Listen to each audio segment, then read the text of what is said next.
नमस्कार, स्वागत है आप सबका जनजन की आवाज में।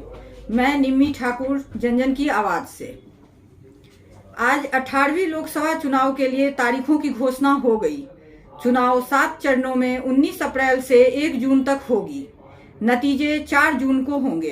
तो चलिए हम चर्चा शुरू करते हैं। चुनाव को लेकर इस बार क्या क्या खास है। चर्चा में हमारे साथ शामिल हैं अमर संदेश के संपादक अमरचंद जी। अमरचंद जी, बताइए इस बार क्या क्या खास है, चुनाव को लेकर क्या क्या खास बातें हैं। जी निम्मी जी, आज दिल्ली में मुख्य चुनाव आयोग द्वारा चुनाव की तारीखों की घोषणा की गई है। आप चाह रहे हैं कि विस्तार से अपने दर्शकों तक हम कुछ जानकारी पहुंचाएं, तो मैं आपको ये बताऊं कि 19 अप्रैल को पहला चरण शुरू होगा, जो 26 अप्रैल तक 2 चरणों में वोटिंग होगी। जो हमारे दर्शक हमसे जुड़े हैं उनको हम बता देंगे, 19 अप्रैल को पहला चरण चुनाव होगा और 26 अप्रैल तक 2 चरणों में वोटिंग हो जाएगी। और साथ ही जो मई में जो चुनाव वोटिंग होगी वो 7, 13, 20 और 25 को, उस समय 4 चरणों के मतदान हो चुके होंगे।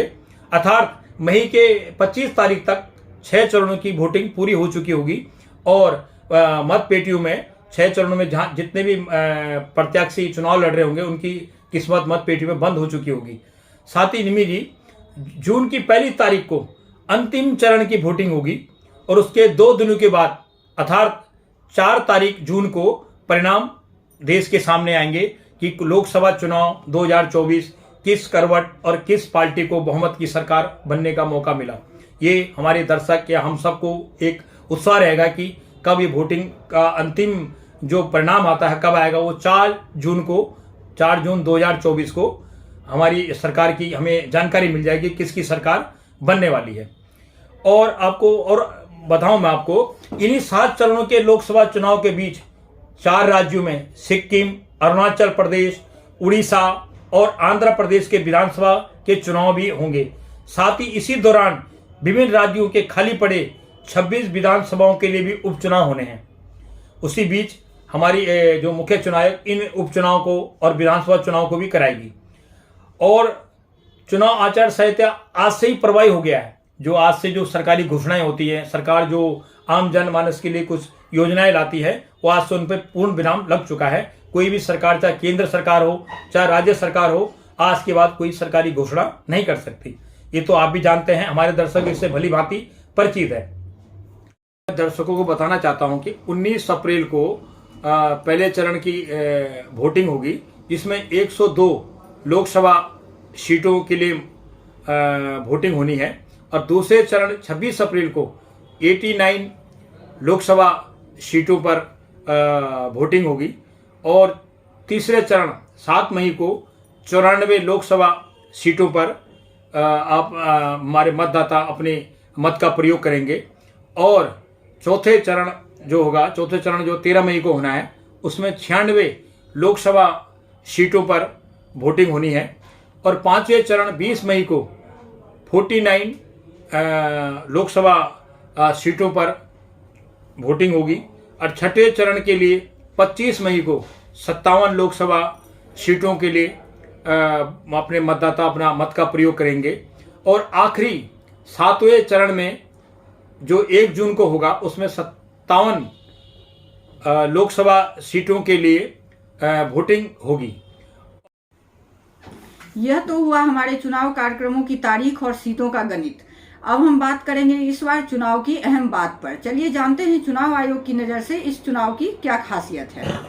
कुल 97 करोड़ मतदाता इस चुनाव में हैं और चुनाव आयोग की कोशिश है कि अधिक से अधिक वोटिंग हो। 49.7 करोड़ पुरुष और 47.1 करोड़ महिला वोटर हैं। 12 राज्य ऐसे हैं जहां पुरुषों के मुकाबले महिला वोटर ज़्यादा हैं। कुल पोलिंग बूथ 10.5 लाख है। 55 लाख ईवीएम के जरिए वोट डाले जाएंगे। 19.7 करोड़ वोटर ऐसे हैं जिनकी आयु 20 से 29 साल के बीच है। 100 साल से अधिक आयु वाले 2.18 लाख वोटर हैं।